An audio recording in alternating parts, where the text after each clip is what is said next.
In today's news, a 24-year-old man was yesterday charged in the recent $40 million drug bust. He is from Hannah's Estate.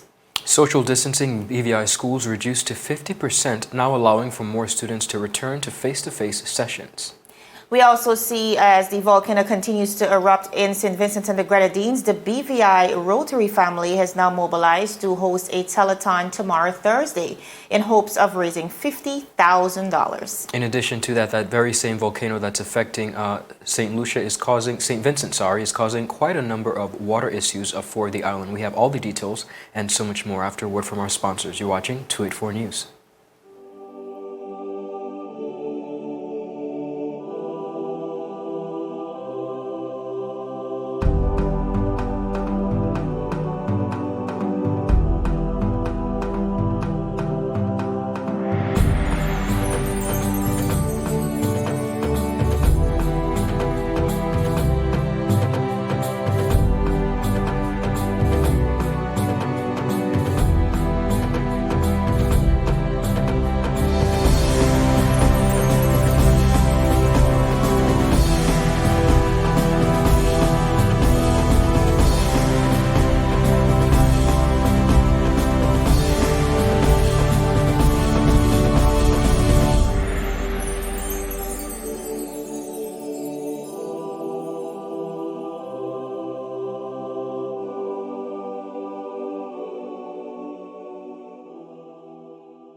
Viewers, a pleasant welcome to all of you. It is Tuesday, April 13th, a beautiful day here in the Virgin Islands, and we are so happy to be joining you. My name is Javon Wilson. And I'm Ron Grant. It is always a pleasure. But before we get into our newscast today, just touching on a few summary items. Customs seized a container of big bikes imported to the BVI. Red Cross Men's Health Expo 2021 hailed a huge success. Men come out in large numbers. And war on derelict vehicles are still on, says the Honorable Minister for Health, Carvin Malone. Trinidad and Tobago's PM test positive for COVID-19. These are just some of the headlines we'll get into a little later.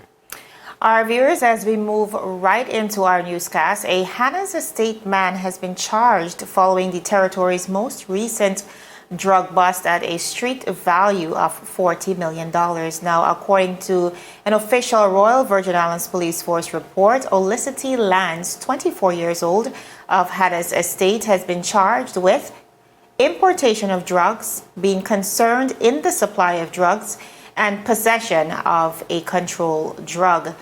Now, Police Commissioner Mr. Michael Matthews told 284 Media just yesterday that just before 3 p.m. on Sunday, the Royal Virgin Islands Police Force was alerted by U.S. law enforcement authorities. He said, and I quote, "I received contact from the U.S. Coast Guard informing me that they were pursuing a fast boat that was heading towards Tortola and was seeking the assistance of the BVI's law enforcement authorities. I gave permission for the U.S. law enforcement officers to continue pursuing that vessel into our waters, which subsequently stopped in the west end of Tortola, at which point our Royal Virgin Islands police officers and local custom officers were deployed in pursuit of the persons on board." End of quote. Now, viewers, while one person has since been detained and charged, the top cop also confirmed that 2 others are now on the run. He further said, and I quote, "As a result of the work on the ground, 1 person was detained following a police pursuit on the ground, and that person remains in police custody, but 2 other persons seen parting from the boat are still being actively sought at this time to help with the police investigations." End of quote. Now, according to sources, the 2 men exited the vessel, entered a truck, and subsequently led police on a high-speed chase before escaping. As we all know, Sunday's boat chase resulted in a $40 million worth of cocaine bust, according to the Commissioner of Police, Mr. Matthews. He said that over 453 kilograms of cocaine was seized. Now, in a recent interview as well, right here at 284 Media, Commissioner Matthews confirmed that the Royal Virgin Islands Police Force has seized over 3 tons of cocaine in recent months and further commended the Royal Virgin Islands Police Force on a job well done. He said, and I quote, "We have seized over 3 tons of cocaine in just 4 months in the territory. Now, that's not by accident. That's by hard work and detection by the Royal Virgin Islands Police Force. End of quote. Now, viewers, Mr. Matthews reiterated that many of the recent homicides are directly linked to organized crime and drug trafficking in the territory. He said, and I quote, "It is very, very clear, and I've made no secret of it. Some of the homicides that we have been dealing with in recent months, and indeed in recent years, are connected to the illicit trade and the cocaine trade in particular."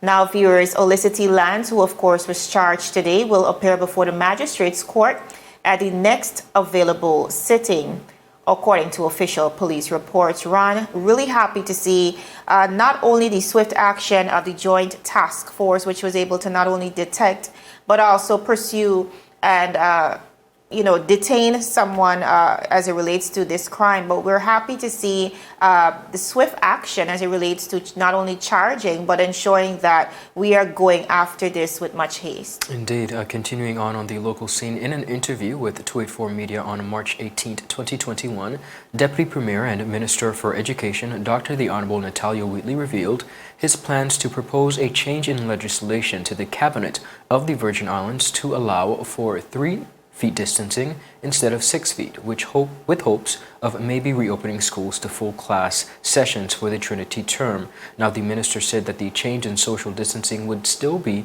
in line with the World Health Organization's rules and regulations, and that it would allow most students to be able to return to the classroom. Now, the reduction of social distancing protocols by 50% has since been confirmed by Premier and Minister of Finance, Leader of Government Business, the Honorable Andrew A. Foy. Premier and Minister of Finance Andrew Foy made the disclosure during the COVID-19 update on April 8th. He said, and I quote, "With regards to school, we have reduced the distancing in the classrooms from 6 feet to 3 feet to now allow most of our students to return to face-to-face instruction." Now, additionally, he noted that students will still have to observe all protocols and that this is in keeping with the advice of international and local health officials. Jovan, of course, we had an opportunity to sit down with the Leader of Government Business today, and we did again reiterate and ask questions regarding to education. Of course, he has since left that to the Honorable Minister for Education, but we do hope, and I know persons, parents, students, and teachers alike all across the territory are hoping that this move would allow for a swifter action in regards to the resuming of in-class sessions. The Honorable Leader of Government Business did mention, however, that Dr. Natalia Wheatley and his team at the Ministry of Education are working swiftly to put this in action, so we continue to wish them the very best. I know one of the pieces of information or protocol they're working on is essentially putting together some information for teachers as it relates to getting vaccinated, because that has remained one of the minister's mandate to get as many teachers as possible vaccinated to ensure a safer environment for our students as well. In addition to that, Jovan, in the previous interview on March 8th, he did highlight, however, that there is a huge infrastructure problem. So they are also working on trying to navigate through that and making sure that there is additional furniture to really accommodate the students. That has been a problem long in standing, and we hope that that will be resolved as well. The Rotary Clubs of Rowtown in BVI, they are now set to host a telethon tomorrow, Thursday, that is in a concerted effort to raise $50,000 for persons in St. Vincent, and we are going to continue to examine that update so much more after a word from our sponsors. The wind. What in the hell I'm freaking out. is about these people? It's always a pleasure coming to you live and direct from the What's poppin'? What's really good? Davis has won it for the Lakers.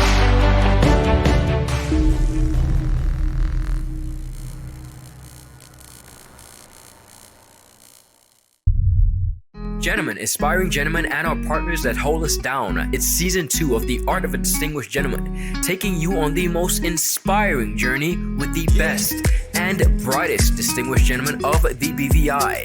Raw, real-life lessons that translate to grounded, community-minded, well-rounded men like you've never seen them before. Governor Augustus J.U. Jaspert, Jovan Klein, Neil Klein, and so much more. Turning modern-day men into 21st century distinguished gentlemen with yours truly, Ron Grant, a 284 Media production.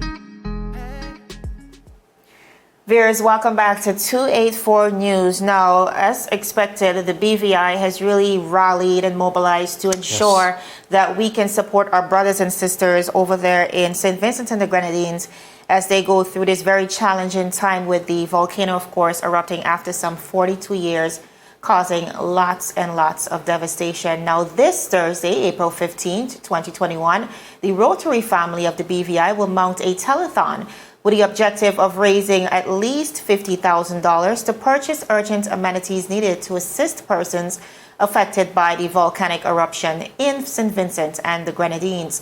Now, through a combination of Rotary International and the Pan American Health Organization, it is hoped that essential items can be immediately purchased and shipped to the nearest port for transfer to St. Vincent and the Grenadines. Now, early in the day, that is Thursday, of course, between the hours of 4 and 6 p.m. on the 15th, Rotaractors as well as Interactors will form what they're calling a bucket brigade, essentially collecting items and donations from persons on their way home to be followed later in the evening by the telethon. Now, Rotary, as we know, has a history of successfully raising funds in disaster periods to help those who are impacted. Now, speaking on behalf of Rotary, Assistant Governor Mr. Ryan Jolak has said, and I quote, "Helping our neighbors and countries which have suffered various forms of devastation is a part of the DNA of Rotary. Rotary and the BVI has been doing this for more than 20 years, and we are most grateful for the community, for the support that they give us every time. I encourage the BVI community to give as generously as they can, notwithstanding the difficult circumstances that many of us find ourselves in." End of quote. Now, viewers, the telethon is expected to, of course, extend territory-wide. Hopefully, will be covered by some of the major platforms and radio stations as well. We do intend to do our part here at 284 Media. But it's very important that if indeed you are interested or need more information on this initiative, for you to reach out to the Assistant Governor, Mr. Ryan Jolak, or you can reach out to past Assistant Governor Lorna Smith. You can see Ms. Smith on the screen, as well as some very popular Rotarians, very active Rotarians, that is, here in the BVI. Ron, one of the things the Prime Minister of St. Vincent and the Grenadines has said, as we continue to follow the updates over there, is it's very important that as persons consider assisting and supporting the islands, that they do it in a group effort as opposed to an individual basis. And I'm really happy to see the Rotary really rallying and coming together to ensure that persons across the BVI has an equal opportunity to support, but also that support will reach in just time. Most definitely. Once again, Rotary has put their foot to the metal and continue to do remarkable work. So we wish them the best and do encourage all Virgin Islanders to support this cause. And speaking of the St. Vincent volcano, the United Nations has reported that last week's eruption at the Soufriere volcano in St. Vincent and the Grenadines has left the entire population of the main island without clean water and electricity. Citing reports from the UN's Office for the Coordination of Humanitarian Affairs, Stefan Dujarric said that about 20,000 people on the Caribbean island are currently in need of shelter. He said the eruption has affected most livelihoods in the northern part of the island, including banana farming, with ash and lava flows hampering the movement of people and goods. Now, the UN has said that although the volcano had been dormant since 1979, that is, it started spewing smoke and activity rumbling in December of last year. Soufriere erupted last Friday, blanketing the mainland St. Vincent in a layer of ash and forcing some 16,000 residents to evacuate their homes to safer parts of the island. Now, emphasizing that access to the island is limited, Dujarric said that along with the Barbados-based Caribbean Disaster Emergency Management Agency, the UN has mobilized pre-positioned water and sanitization hygiene supplies currently stored near Barbados. Over the weekend, the UN Secretary General spoke to St. Vincent and the Grenadines Prime Minister Dr. Ralph Gonzalez, and the UN said the government officially asked for UN assistance. Now, the aid includes relief items, food and cash distribution, and technical advice, while neighboring countries are contributing emergency supplies and assets to support evacuation, according to Jajarik. Now, meanwhile, OCHA reported that intervals between tremors have lasted between 1.4 to 3 hours, which, based on visual observations and satellite imagery, are associated with periods of explosive activity or enhanced venting of the volcano.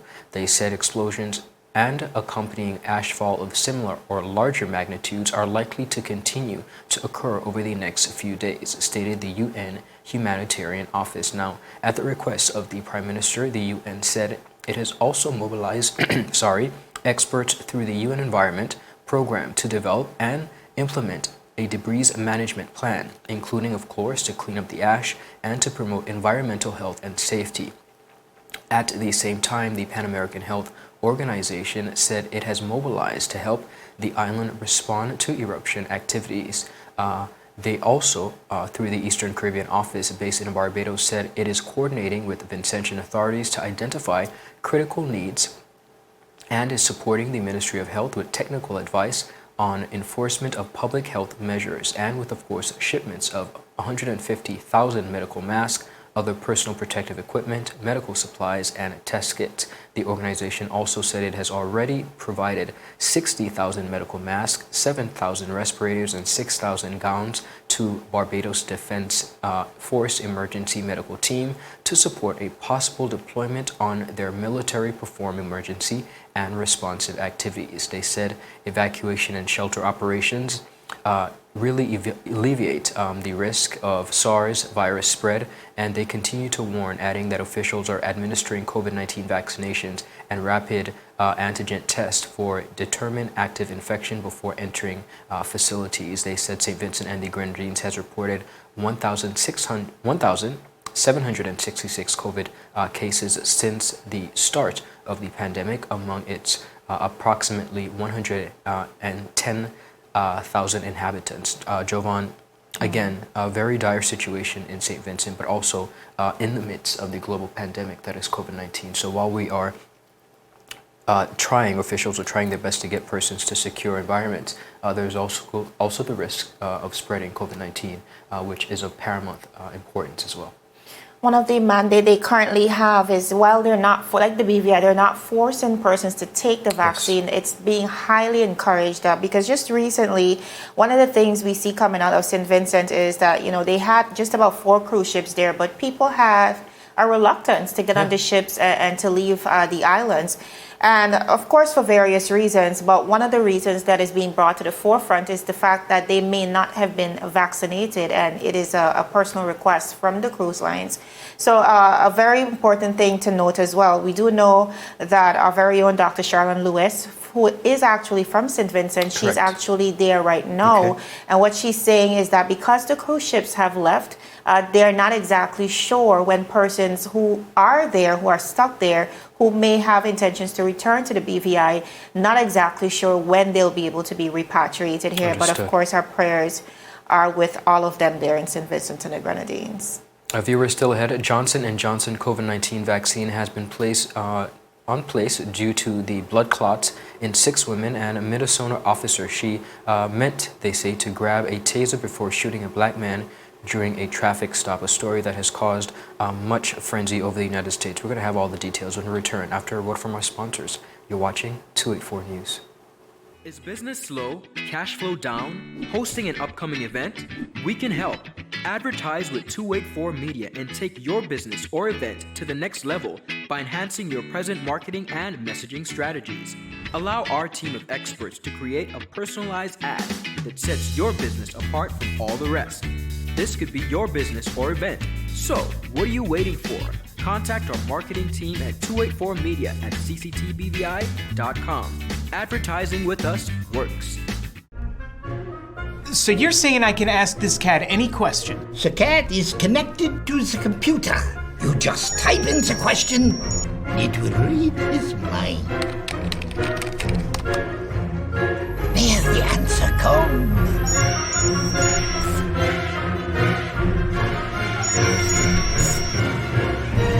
You're the man! I've been looking for this for weeks. Viewers, welcome back to 284 Media. Now, Ron, we do know in addition to the Moderna as well as Pfizer and AstraZeneca vaccines that were already rolled out and approved in most places across the world, we also saw the invention of the Johnson & Johnson's COVID-19 vaccine, which is actually the first to be administered in a single shot. Now, the Johnson & Johnson's COVID-19 vaccine has now been put on pause in the United States after 6 women developed a rare blood clot, including one who has died and another who is in the hospital in a very critical condition, in a move that doctors say delivers a devastating blow to the country's vaccination program. Now, 7 million people in the U.S. have had the one-shot vaccine already. The percentage of people who have developed blood clots from it is 0.0008, according to the reports. Now, in the U.S., just about 0.7% of the population suffer from deep vein thrombosis, which is a more severe form of the blood clot. Every year, the U.S. has another 10 million doses of the Johnson & Johnson vaccines stockpiled, and it has ordered just about 200 million doses in total. Now, the CDC as well as the FDA has said that there is not enough data yet to revoke its authorization entirely, but that they want to stop the rollout out of an abundance of caution until they know more.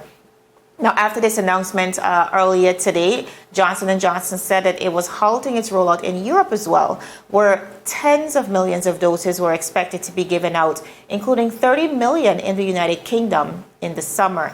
The women who developed blood clots are all aged between 18 and 48. One of them, who has not been identified, died, and another who hasn't been identified as well. But officials are saying that this person is in Nebraska and she is in a very critical condition. The experts do not know if these 6 women affected have other underlying illnesses, including if they take the oral contraceptive pill, which is known to increase a woman's chances of developing blood clots.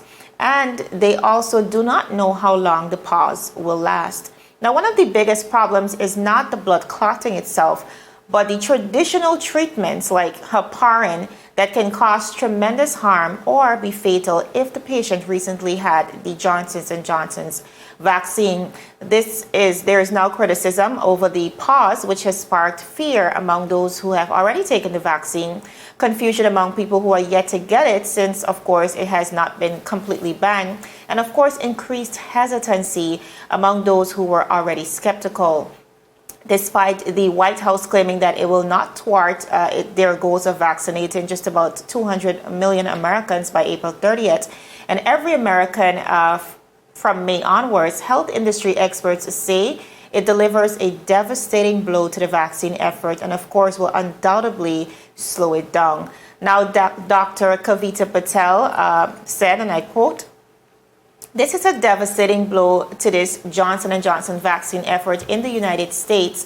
Johnson & Johnson was incredibly useful for mobile vaccination. You could just do one shot. This is definitely going to cause a ripple effect in our attempt in the United States in the next 1 to 3 weeks. We just cannot substitute it. This delays our vaccination efforts." Ron, I think it's so critical as we continue to take the vaccine to really examine. I know even locally there is mention of a form that has to be filled out to really identify what are the pre-existing conditions. Clearly, we see 6 women establishing blood clots, yet to be determined if it is caused by this vaccine, but we do know for sure it was right after the vaccine was administered. But again, reiterating the importance of taking our personal health into account and really being honest with our health officials to ensure that once we take the vaccine, there won't be any ripple effects. That is exactly one of the most important points. Now, continuing on the international scene, NBC News has reported that police chief of a Minneapolis suburb said Monday he believes one of the department's officers wanted to use a taser but mistakenly drew her service weapon before she fatally shot a black man point blank during a traffic stop the day before. Now, the Brooklyn Center Police Department released body cameras of Sunday's video encounter, which ended in the death of Dante Wright, 20, who was shot in the suburb about 14 miles north of where George Floyd was killed last year. Now, the video appeared to show Wright getting out of his car and then getting back in as officers tried to apprehend him on the undisclosed outstanding misdemeanor warrant that they discovered after they pulled him over. As Wright got back into his car, a female officer could be heard shouting "Taser" before Wright was shot, video appeared to show. Now, that same female voice could be heard saying, "Holy, I just shot him," as a car pulled away, police said. Now, the Minnesota Department of Public Safety Bureau of Criminal Apprehension, which is investigating the shooting Monday night, identified the officer as Kim Potter, a 26-year department veteran.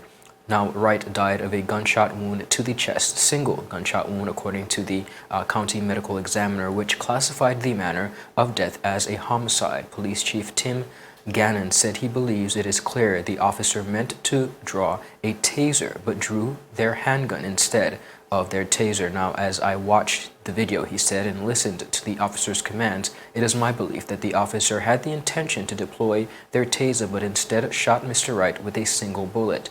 Gannon told reporters, "This appears to me from what I viewed and the officer's reaction in distress immediately after this was a accidental discharge, and that resulted, of course, in the tragic death of Mr. Wright." Now, Mayor Mike Elliott said he wants the officer who has been placed on administrative leave fired. "We cannot afford to make mistakes that lead to the loss of life," Elliott said. "I do fully support releasing the officer of her duties." Now, Gannon stopped just short of agreeing with the mayor's call to terminate her, but he strongly hinted that she will not be back on the job. That officer, he said, is afforded due process just like anybody else does. She too has the right to be heard. She has the right to give her statement. She has the right to tell what she felt, what she thought at that moment, Gannon said. Now, she will not be returning to duty until the investigation has run its course and all intents and purposes. I think we can look at the video and ascertain whether she'll be returning, he said. Now, the shooting will be handled by the State Bureau of Criminal Apprehension. Gannon said he believes the state investigators would have disagreed with his decision to release the body cam video. Now, he said releasing the video this early is not something that they condone. Gannon said, "I felt that the community needed to know what happened. They needed to see it. I needed to be transparent, and I wanted to be forthright." Unrest from the deadly incident prompted Minnesota Governor Tim Walz to announce a 7 p.m. to 6 a.m. curfew for the Ramsey and Anoka counties, which cover the greater Twin Cities. After curfew Monday, there were clashes between crowds and police. Fireworks were set off, and bangs, of course, which accompanied by smoke and gas, were heard. Around 9:40 p.m., police in a riot gear and armed vehicle pushed down a street near the police department, sending people running. There were series of loud bangs, of course, and gas smoke. Video showed a line of police pushing people from a shopping center parking lot where at least one store appeared to have been damaged. Jovan, another tragic story, and again happening just 14 miles from where George Floyd was gunned down. An unfortunate situation. As expected, we see a lot of protest. Like the governor of Minneapolis said, we have to get to the point where these incidents are not happening. Mistakes do happen, and of course investigations are ongoing, but on all accounts, absolutely dreadful and heartbreaking situation for anyone to experience. This is a father, a son, and another African-American man who has lost his life. I want to read something that really brings to light the reality in America. There is something on Instagram that says, "I thought it was my taser. I thought it was my apartment. I thought I saw him or her with a gun. I thought he was selling Lucy's. I thought she was there alone. I thought she was getting smart with me."